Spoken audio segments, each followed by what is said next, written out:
Antes de seguir con Hegel, vamos a introducirnos a algunos artículos de la Suma que tratan acerca del conocimiento de Dios, acerca del conocimiento que el alma tiene de sí misma y acerca del conocimiento de las cosas materiales, lo cual corresponde a lo que hemos explicado según el manual de Remer.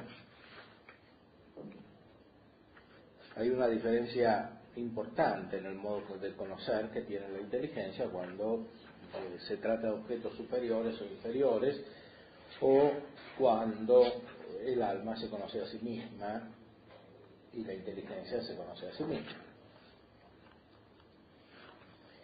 Santo Tomás, en la cuestión 84, trata acerca de cómo el alma conoce las cosas corporales que son inferiores.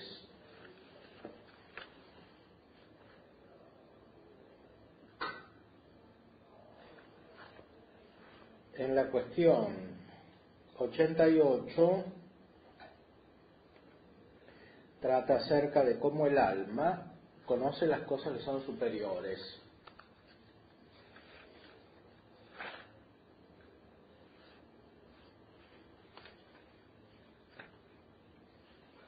Y acerca del conocimiento que el alma tiene de sí misma, trata en diversas cuestiones y artículos que están distribuidos más bien, y especialmente se trata de esto en la cuestión 87. Vamos a ver algo de la cuestión 84, cómo el alma unida entiende las cosas corporales que son inferiores a sí misma. El primer artículo, si el alma conoce las cosas corporales por el intelecto. La ciencia es del intelecto. Si pues el intelecto no conoce los cuerpos, sigue que ninguna ciencia trate acerca de los cuerpos. Y así desaparecerá totalmente la ciencia natural, que se refiere al cuerpo móvil. Según la concepción aristotélica, la física es la ciencia natural, entendiendo naturaleza por las cosas que tienen materia o las cosas que se mueven. Refuta, por supuesto, las opiniones de los presocráticos materialistas, también las de Platón, y dice acerca del modo de explicar el conocimiento de Platón que esto no es necesario, porque también en las mismas cosas sensibles vemos que la forma está de un modo distinto en una cosa sensible y en otra. Por ejemplo, en uno la blancura está más intensamente y en otro más remesamente. En uno está la blancura con la dulzura y en otro sin la dulzura. Y por eso también, de esta manera, la forma sensible está de un modo distinto en la cosa que está fuera del alma y de otro modo en el sentido, que recibe las formas de las cosas sensibles sin la materia. De modo similar, el intelecto recibe las especies de los cuerpos, que son materiales y móviles, inmaterialmente e inmóvilmente, según su modo, pues lo recibido está en el recipiente al modo del recipiente.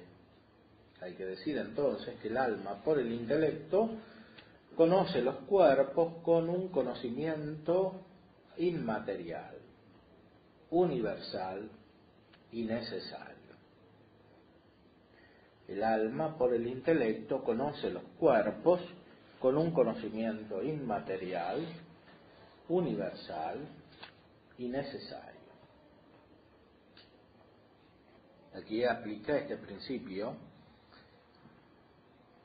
lo recibido está en el recipiente al modo del recipiente. Este es un principio físico y también un principio metafísico, porque se aplica por analogía y simbólicamente a la participación. Participar quiere decir justamente esto: recibir una perfección. La palabra recibir es simbólica porque no hay un recibir propio de las cosas inmateriales, así como lo hay en las materiales.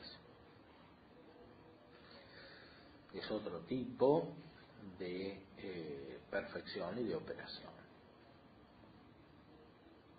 Ahora, ¿cómo entiende el alma las cosas corporales? No por su esencia. Dice San Agustín en el libro 9 de Trinitate que la mente recoge las noticias de las cosas corpóreas por el sentido. Ahora, la misma alma no conoce por el sentido del cuerpo. Perdón, la misma alma no es cognoscible por el sentido del cuerpo y por eso no conoce las cosas corporales por su substancia. Esto quiere decir que el alma, cuando se conoce a sí misma, no por eso conoce las cosas corporales.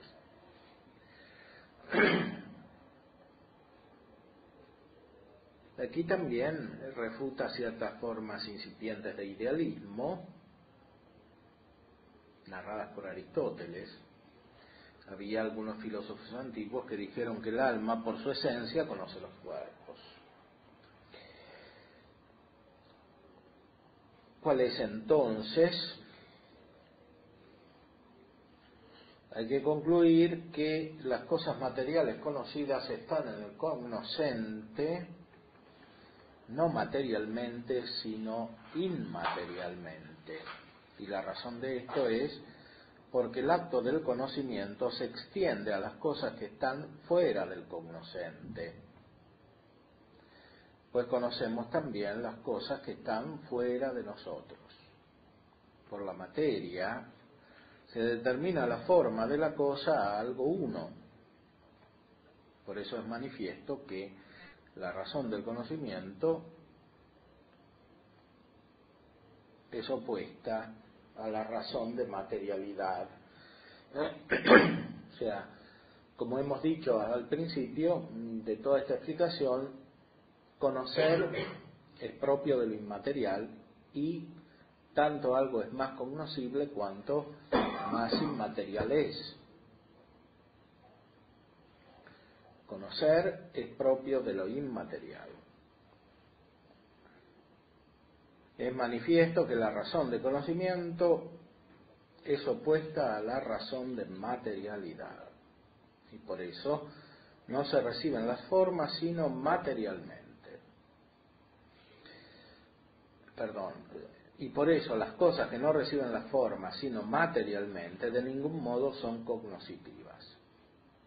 O sea, cuando se recibe la forma sensible sensiblemente, hay conocimiento sensible. Cuando se recibe la forma de otra cosa solo materialmente, entonces no hay conocimiento. Por ejemplo, cuando el agua está recibida en el vaso, no hay conocimiento.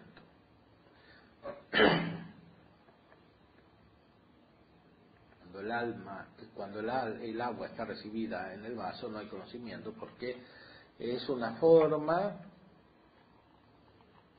recibida materialmente. La forma singular del agua, que es por otra parte limitada, está recibida materialmente en el vaso. Cuando un animal conoce, en cambio, recibe con una cierta inmaterialidad, que a veces se llama espiritualidad, como vimos, tratando de los sentidos.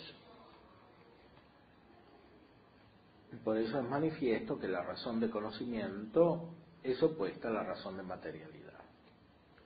Las cosas que no reciben las formas sino materialmente de ningún modo son cognoscitivas, como las plantas. Las plantas reciben los nutrientes de modo material. Cuanto algo más inmaterialmente tiene la forma de la cosa conocida, tanto más perfectamente conoce. Por eso también el intelecto, que abstrae la especie no sólo de la materia, sino también de las condiciones de las condiciones individuantes de la materia, conoce más perfectamente que el sentido, que recibe la forma de la cosa conocida sin la materia, sino con condiciones materiales. Y dentro de los mismos sentidos, la vista es más cognoscitiva porque es menos material, como se dijo. Y entre los mismos intelectos, tanto más perfecto es uno cuanto más inmaterial. Hay diferencia entre los intelectos de los ángeles o sustancias separadas de los hombres. Cuanto más separado de la materia está un intelecto, tanto más es cognoscitivo intelectualmente. Por eso es manifiesto que si algún intelecto que por su esencia conoce todas las cosas, es necesario que su esencia tenga en sí materialmente todas las cosas. Su esencia tiene en sí materialmente todas las cosas. Como los antiguos han afirmado la esencia del alma, que se compone en acto a partir de principios de todas las cosas materiales, en modo tal que se conozcan todas las cosas. Y esto es propio de Dios, que su esencia sea inmaterialmente comprensiva de todas las cosas. En cuanto a los efectos, virtualmente preexisten en la causa. Solo Dios por su esencia suya, por su esencia, conoce todas las cosas, no el alma humana ni tampoco el ángel.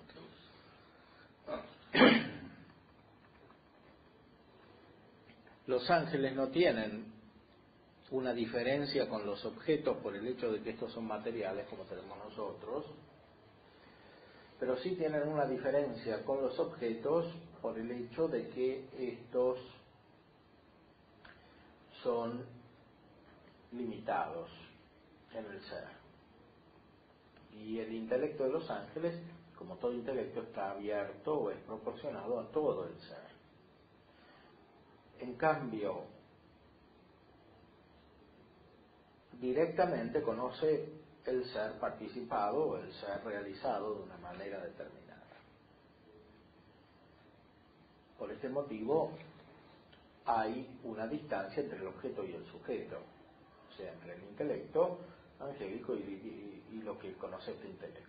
En cambio en Dios esta distancia no está, porque Dios, como todo intelecto, es adecuado al ente, pero en Dios está la capacidad efectiva de abarcar todo el ente, porque Él es todo el ente.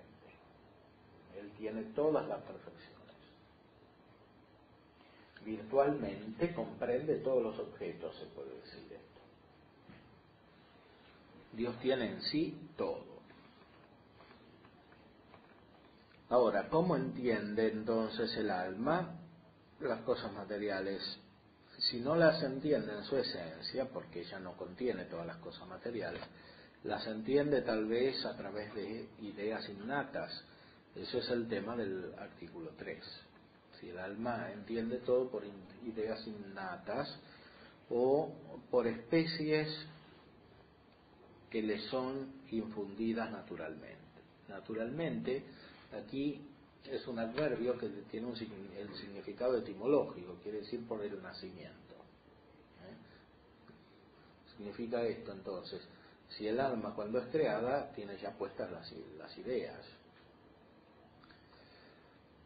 Y si cuando conoce las cosas materiales las conoce por estas ideas que ya tiene puestas. Bueno, la respuesta es negativa y esta respuesta es importante para combatir toda suerte de idealismo, pero la vamos a considerar mejor la vez que viene. Ahora vamos a pasar al texto de Hegel para completar la explicación de la ciencia de la lógica. principio. Aquí encontramos justamente el idealismo en su máxima expresión.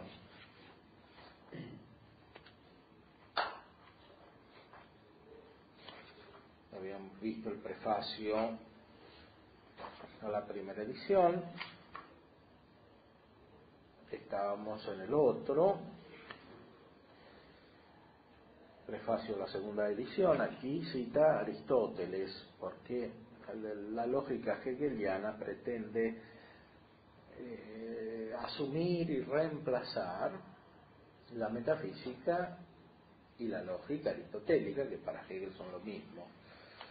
Además de la gnosiología, lo que nosotros llamamos gnosiología es parte de la metafísica y parte de la lógica. En Hegel es toda la misma ciencia, porque nada surge, nada sale fuera de el espíritu, y la esencia del espíritu es la idea.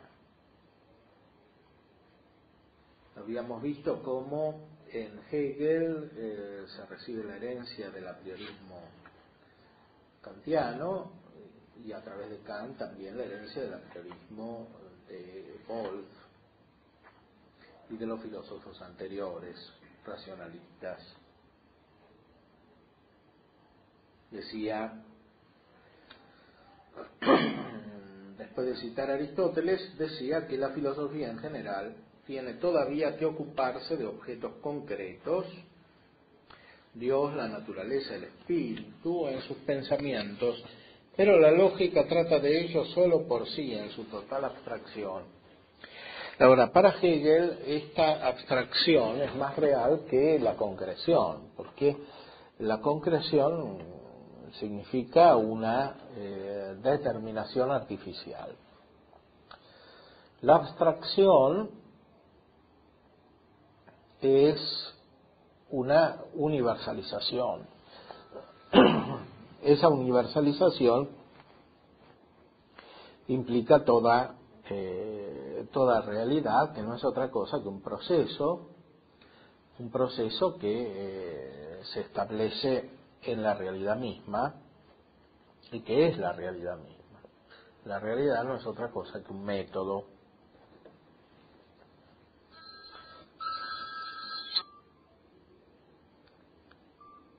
La realidad no es otra cosa que un método, o el método. Entonces, la verdadera realidad no son estos objetos concretos, Dios, la naturaleza, el espíritu, que corresponden a los tres campos de la ontología de Wolff y de Kant. La lógica es más real porque trata de los objetos en su total abstracción. Eso significa, trata de los objetos en su constitución interna, que no es otra cosa que el proceso del cual hemos dicho. Si hablamos de cosas determinadas, por ejemplo Dios, el alma, el mundo, en realidad no estamos en el nivel propiamente metafísico, que para Hegel es abstracto. Abstracto no es aquí solamente separado de la materia, como en el lenguaje tradicional. Abstracto quiere decir aquí que está separado de lo singular, del ente concreto. No solo de los entes concretos materiales, sino también de los entes concretos espirituales.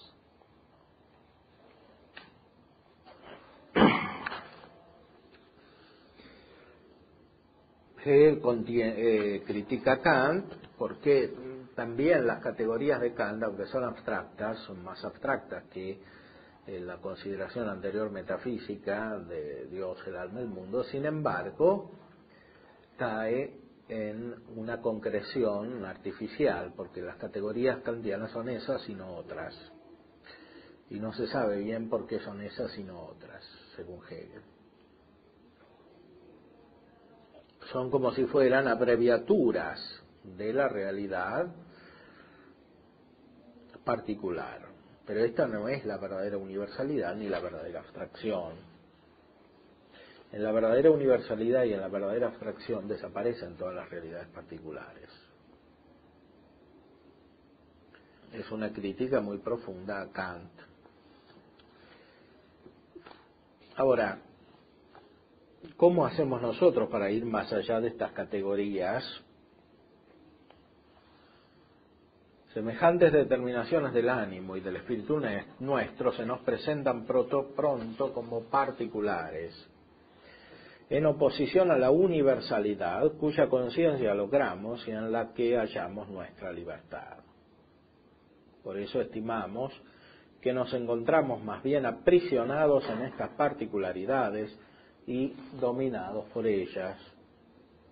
De acuerdo con esto, estamos mucho menos convencidos de que estén a nuestro servicio las formas del pensamiento, que pasan a través de todas nuestras representaciones, sean ellas tan solo teoréticas o contengan una materia consistente en la sensación, el instinto, la voluntad. Más bien creemos que nosotros estamos en su poder y no ellas en el nuestro. Es decir, esas categorías y formas particulares de alguna manera nos constriñen a nosotros, coartan nuestra libertad. El fondo del espíritu para Hegel en realidad es la libertad, y esa es la libertad es el fondo del método que es la abstracción de la cual hablamos anteriormente.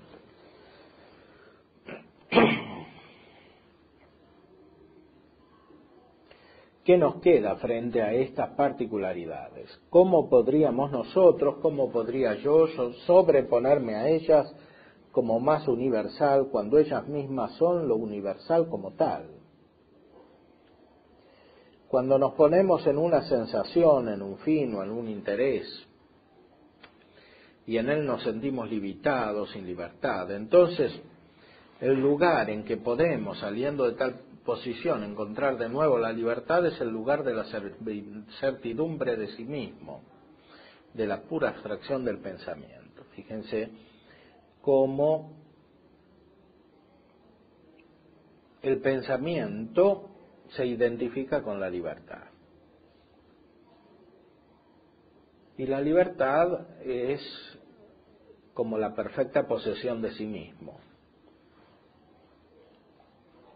Son términos que Hegel utiliza a partir de la ciencia de la metafísica de Aristóteles. Al principio, en el primer capítulo, se habla de la metafísica como ciencia libre, es decir, como ciencia que no está constreñida por necesidades.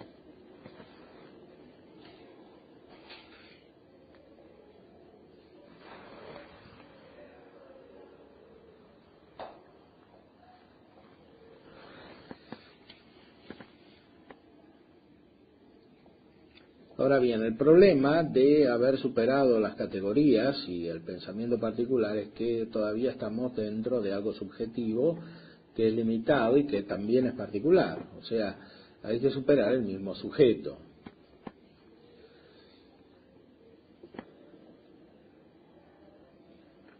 Cuando queremos hablar de las cosas, llamamos a la naturaleza o esencia de las mismas su concepto,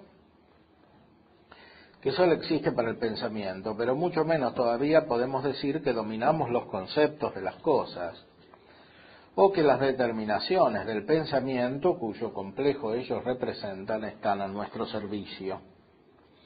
Al contrario, nuestro pensamiento debe ceñirse a ellos, y nuestro albedrío o libertad no pueden dirigirlos a nuestro antojo.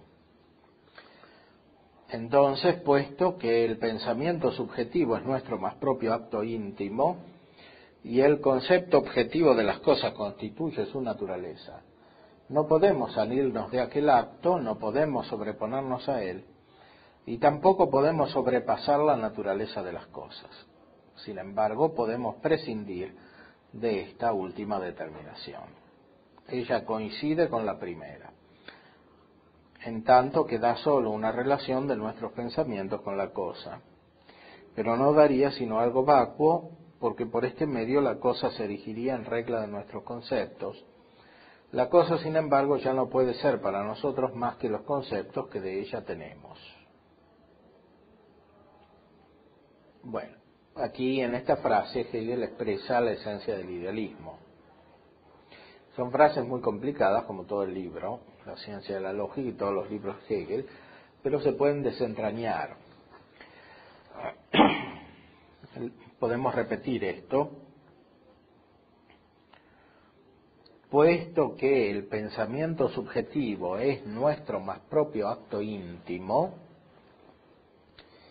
y el concepto objetivo de las cosas constituye su naturaleza, no podemos salirnos de aquel acto, no podemos sobreponernos a él y tampoco podemos sobrepasar la naturaleza de las cosas.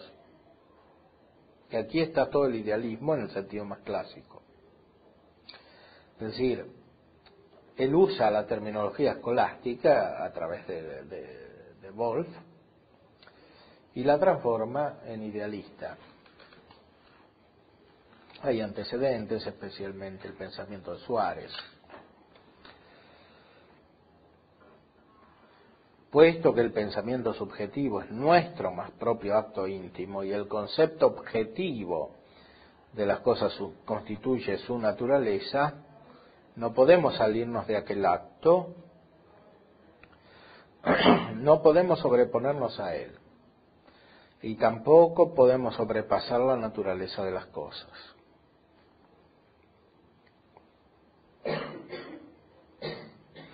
Es decir, el pensamiento coincide con el concepto objetivo de las cosas y cuando pensamos algo no podemos salir del pensamiento. La naturaleza de las cosas está en el pensamiento. Sin embargo, podemos prescindir de esta última determinación. Ella coincide con la primera, en tanto que da solo una relación de nuestros pensamientos con la cosa, pero no daría sino algo vacuo, porque por este medio la cosa se erigiría en regla de nuestros conceptos. La cosa, sin embargo, ya no puede ser para nosotros más que los conceptos que de ella tenemos. O sea, la cosa no puede ser regla de nuestros pensamientos. Esto es kantiano. Pero después dice algo más, que es más propiamente hegeliano. La cosa, sin embargo, ya no puede ser para nosotros más que los conceptos que de ella tenemos. O sea, la cosa coincide con los conceptos. Y los conceptos se identifican con el pensamiento. Bueno, esta es la expresión del idealismo más elemental. Hegel desarrolla este idealismo hasta hacerlo un idealismo absoluto en toda la ciencia de la lógica. O sea, no se trata de un sujeto particular que tiene conceptos y cosas particulares, sino que es una especie de sujeto universal, que tampoco es sujeto porque se identifica con el concepto. Y este concepto tampoco es un concepto de un sujeto, es la idea que se mueve. Y que es la idea de la libertad, o más bien la idea libre.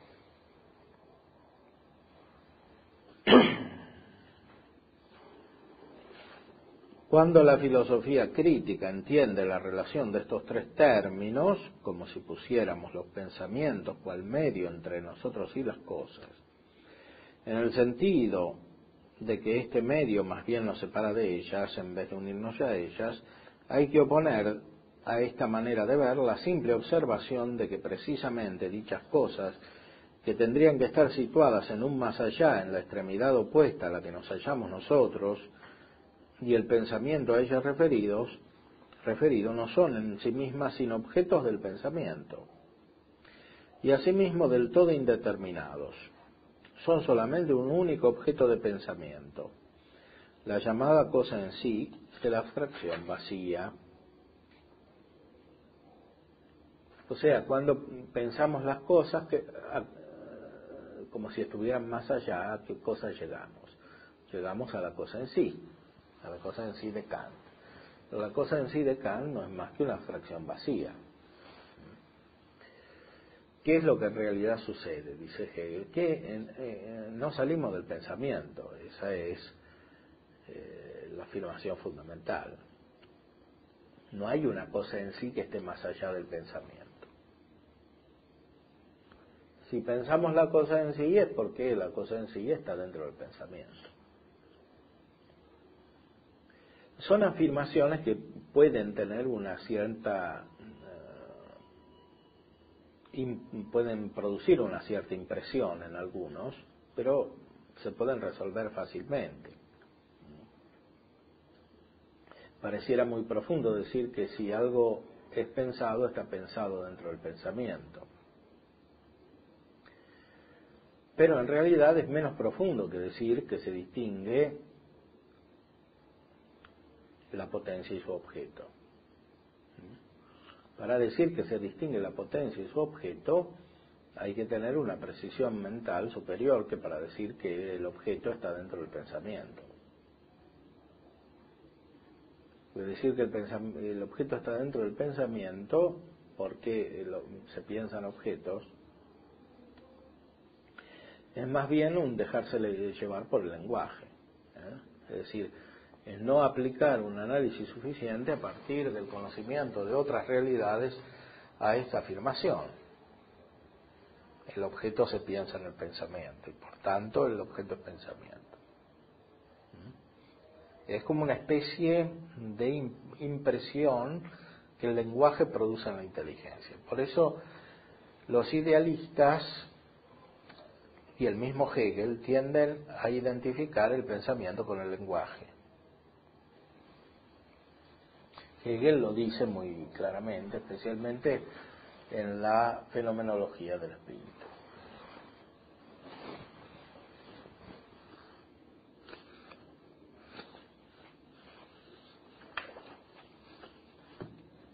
Esto puede ser suficiente desde el punto de vista para el cual desaparece la condición que consiste en tomar las determinaciones del pensamiento sólo como destinadas al uso y como medios. Pero más importante es el punto de vista relacionado con este, que concibe a las determinaciones del pensamiento como forma exterior. La actividad del pensamiento, que entreteje todas nuestras representaciones, nuestros fines, intereses y acciones, actúa, como se dijo, inconscientemente. Es la lógica natural.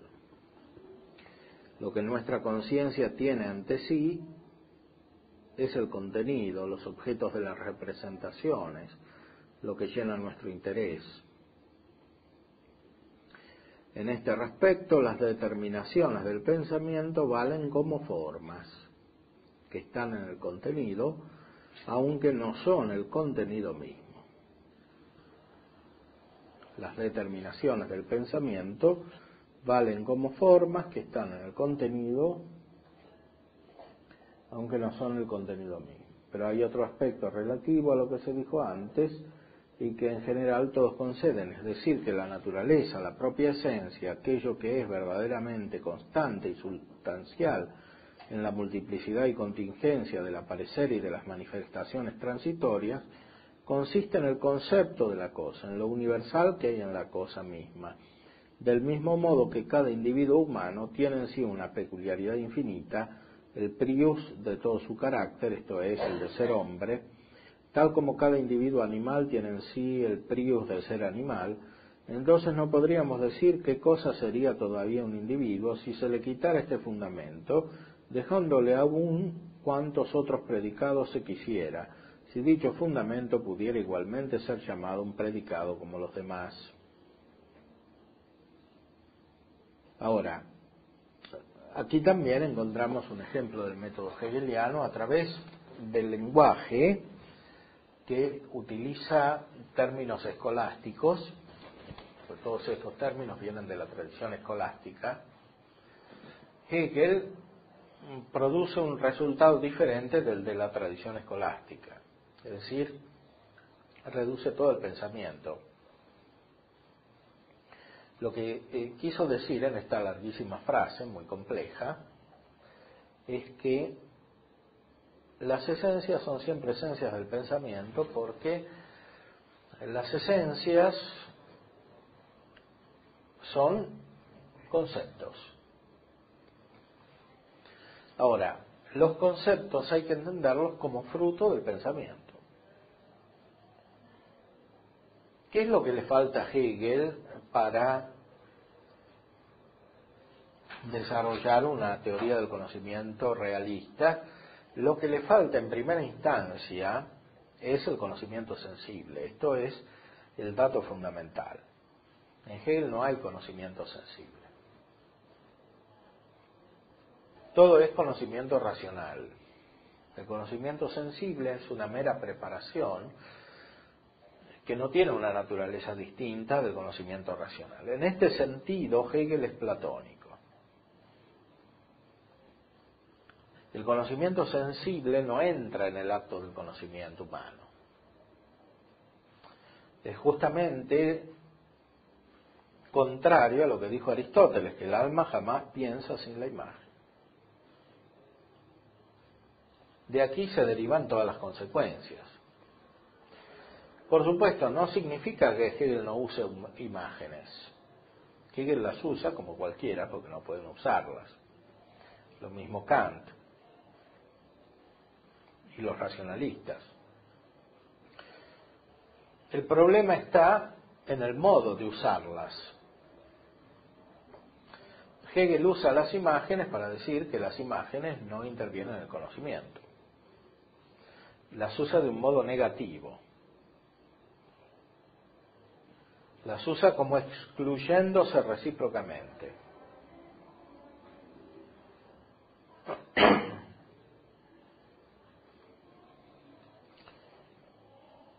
Este modo de usar las imágenes es la dialéctica.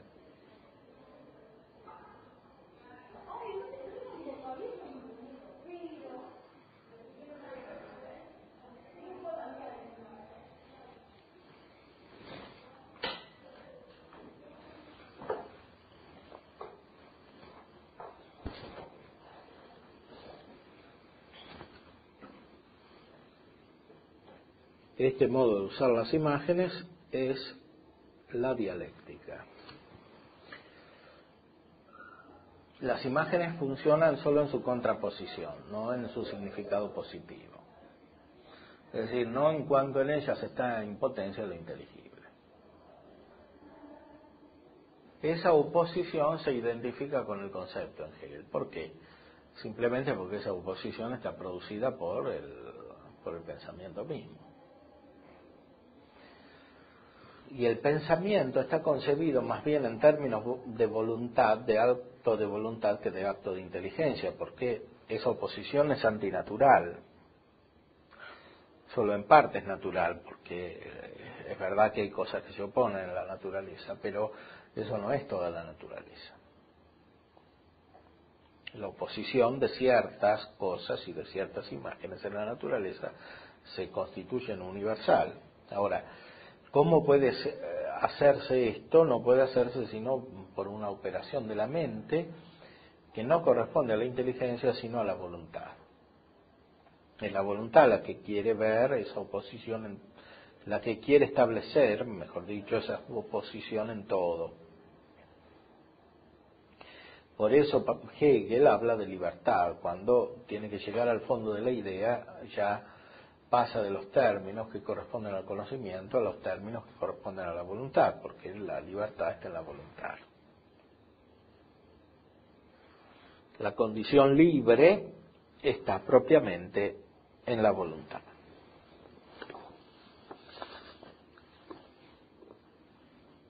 Por supuesto que aquí los términos escolásticos están muy diluidos en su significado original. Y sirven como ciertas imágenes vagas que se oponen recíprocamente. El fundamento imprescindible, el concepto, lo universal, que es el pensamiento mismo, en tanto pueda hacerse abstracción de la representación en la palabra pensamiento, no puede ser considerado solo como una forma indiferente que esté en un contenido. Pero estos pensamientos de todas las cosas naturales y espirituales, su propio contenido sustancial, son también algo que contiene múltiples determinaciones y que guardan todavía en sí la diferencia de un alma y de un cuerpo, del concepto y de la relativa realidad. El fundamento más profundo es el alma en sí, el puro concepto, que es lo más íntimo de los objetos, el simple pulso vital, tanto de los objetos como del pensamiento subjetivo de ellos. Fíjense cómo el uso del lenguaje en realidad es muy impreciso. Por supuesto que Hegel trata de reducir todo a un modo de razonar uniforme, que es esa lógica o dialéctica que deriva de esta oposición de las imágenes. Pero justamente porque se trata de oposición de imágenes, el modo de razonar se hace muy impreciso, porque el razonamiento corresponde a los conceptos propiamente o a las especies organizadas en juicios, no corresponde a la oposición de las imágenes. En esta oposición de las imágenes hay solo un reflejo del verdadero razonamiento. Es lo que corresponde a la cogitativa, que dicen los medievales que es una razón particular. Dice Santo Tomás que es una razón particular. Allí en la cogitativa hay como algo del razonamiento, en cuanto confronta intenciones, especialmente con un sentido de utilidad. Algo semejante hay que decir que está en el razonamiento hegeliano, o sea, es más bien la cogitativa bajo el influjo de la voluntad la que produce este tipo de razonamientos. Por supuesto que interviene la inteligencia, pero la inteligencia interviene de una manera parcial. Interviene con aprehensiones y juicios desconectados, o sea que no corresponden al orden que hay en la realidad.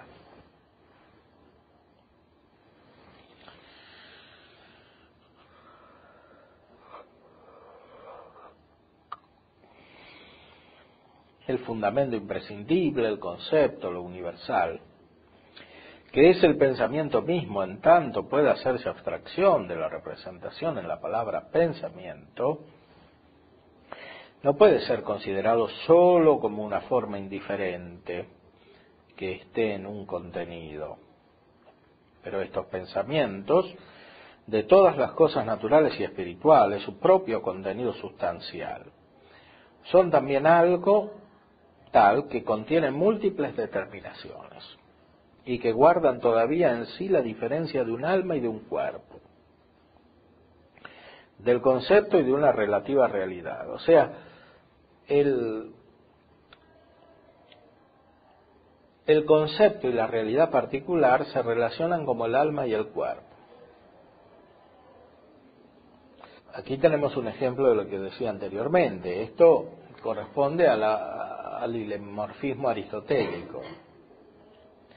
El alma conoce cosas que están compuestas de forma y materia, y en el interior se reproduce la relación entre forma y materia. En el interior del conocimiento humano, porque hay un conocimiento intelectual y un conocimiento sensitivo que se unen.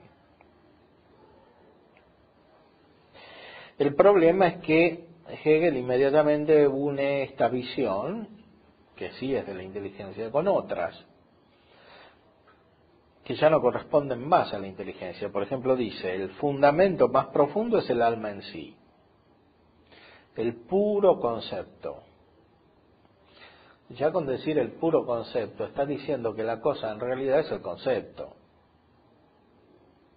y la materia desaparece. Aunque antes había hecho una afirmación verdadera, hablaba del ilemorfismo aristotélico y lo aplicaba al conocimiento. Entonces, el fundamento más profundo es el alma en sí, el puro concepto, que es lo más íntimo de los objetos. Aquí también ya tenemos una confusión, porque dice que el concepto es lo más íntimo de los objetos. Para Hegel el concepto es algo que surge del pensamiento. Ahora, el concepto es lo más íntimo de los objetos, es lo puro de los objetos.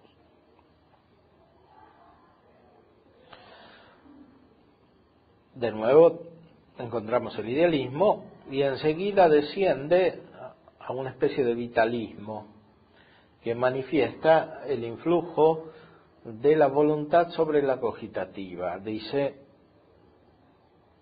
lo más íntimo de los objetos, el simple pulso vital. El simple pulso vital. Ahora, el pulso es el empuje del corazón, por ejemplo, que mueve la sangre. Aquí se retorna o se vuelve una especie de vitalismo muy cercano al romanticismo. Entonces, el fundamento más profundo es el alma en sí, el puro concepto, que es lo más íntimo de los objetos, el simple pulso vital, tanto de los objetos como del pensamiento subjetivo de ellos. Aquí tenemos el puro idealismo. Es el mismo el pulso vital de los objetos y del pensamiento subjetivo de ellos. Ahora, ¿qué es este pulso vital?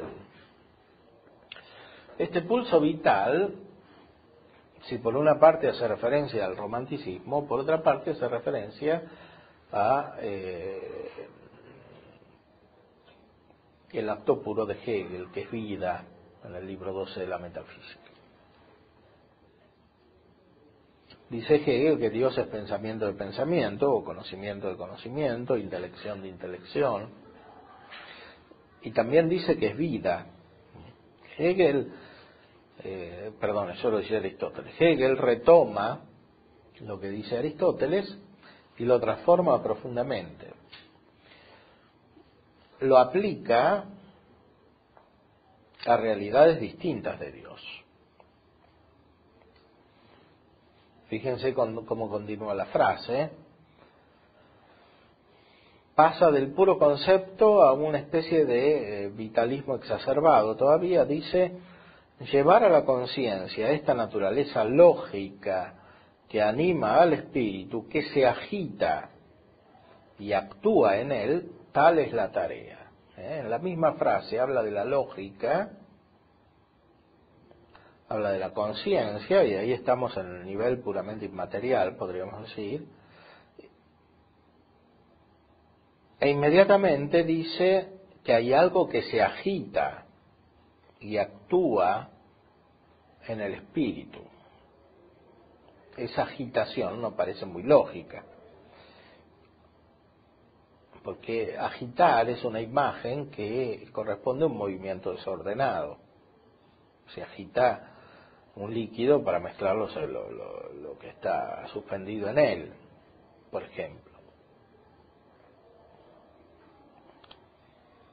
La acción instintiva se diferencia en general de la acción inteligente y libre, en que esta última se realiza conscientemente. En cuanto el contenido del actuante separado de la unidad directa con el sujeto y llevado a la objetividad frente al sujeto, comienza la libertad del espíritu, el cual en la actividad instintiva del pensamiento sometido a los vínculos de sus categorías se encuentra desperdigado en una materia infinitamente múltiple. En esta red se entretejen a veces nudos más sólidos, que son puntos de apoyo y de orientación de su vida y su conciencia. Fíjense esta frase que tiene imágenes muy notables, ¿no? Se entretejen nudos sólidos. Son varias imágenes. En esta red se entretejen a veces nudos más sólidos, que son los puntos de apoyo. Todas imágenes.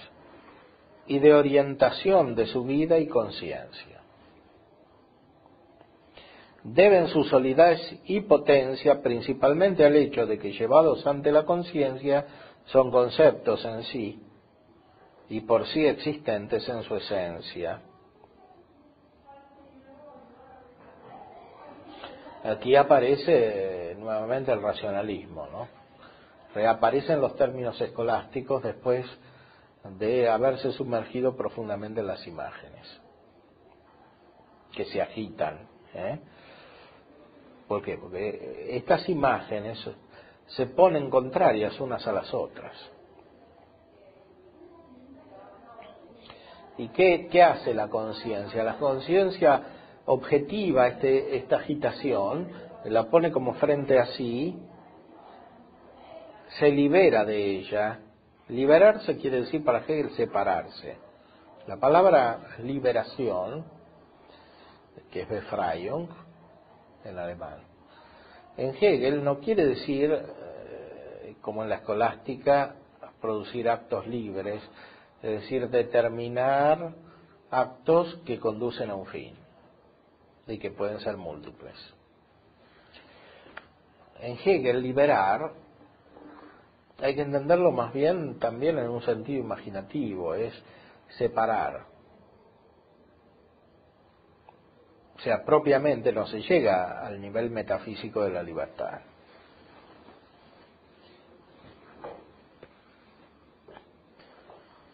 Por eso el marxismo, que depende de Hegel, producirá una doctrina de la liberación más bien de carácter materialista. Y eso puede estar implícito en la filosofía de Hegel, aunque Hegel, como hemos visto, pretende separarse de la materia. Porque el idealismo es justamente eso, eliminar el conocimiento sensitivo. Este conocimiento sensitivo, sin embargo, reaparece de otra manera. Reaparece como una especie de sensualismo del espíritu mismo. Dice, el punto más importante para la naturaleza del espíritu no consiste solo en la relación de lo que es el espíritu en sí con lo que es en realidad, sino en cómo él se conoce a sí mismo.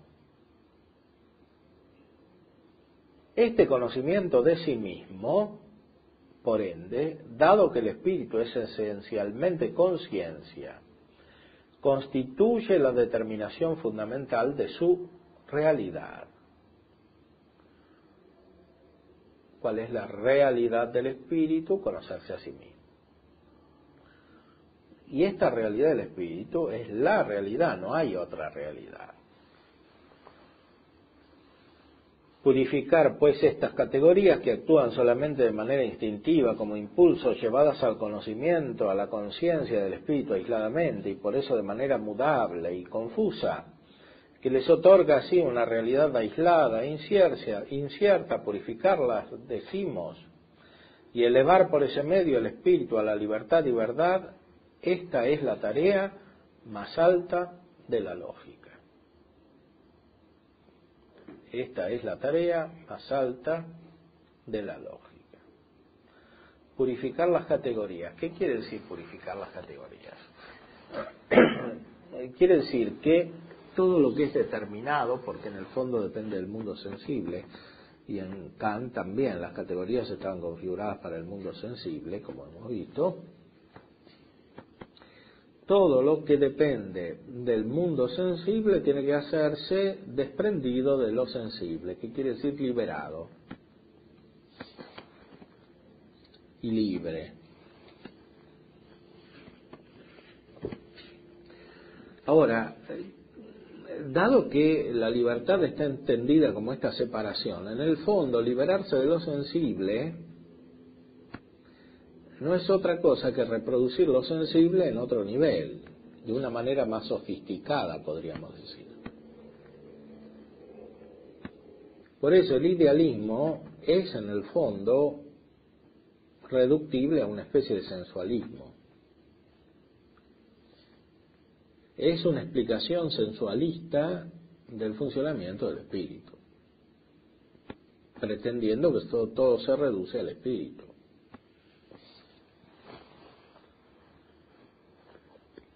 Entonces, el punto más importante para la naturaleza del espíritu no consiste solo en la relación de lo que es el espíritu en sí con lo que es en realidad, sino en cómo él se conoce a sí mismo, este conocimiento de sí mismo. Por ende, dado que el espíritu es esencialmente conciencia, constituye la determinación fundamental de su realidad.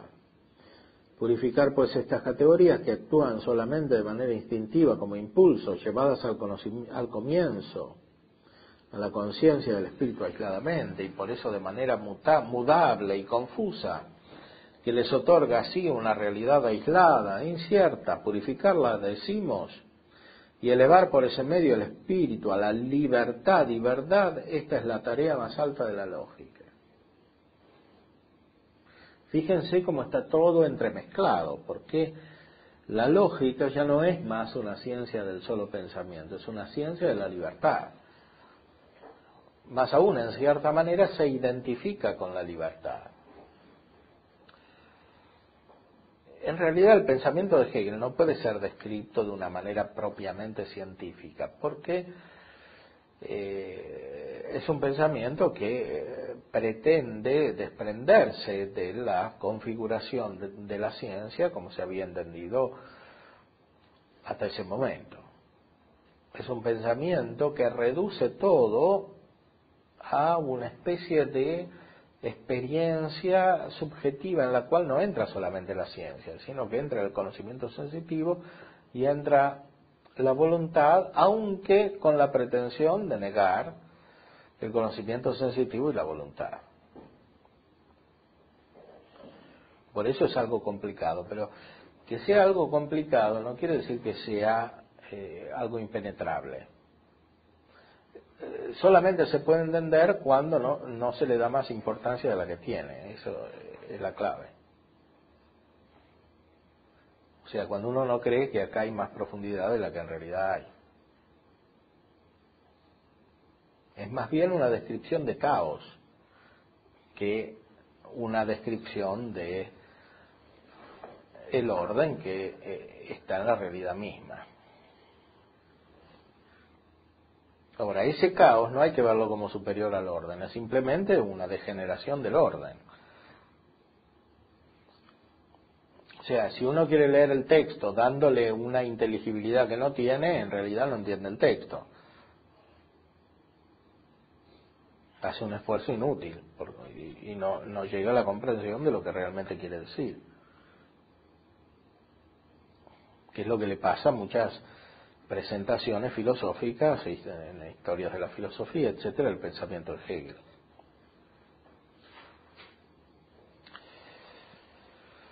Bueno, muy bien, vamos a terminar.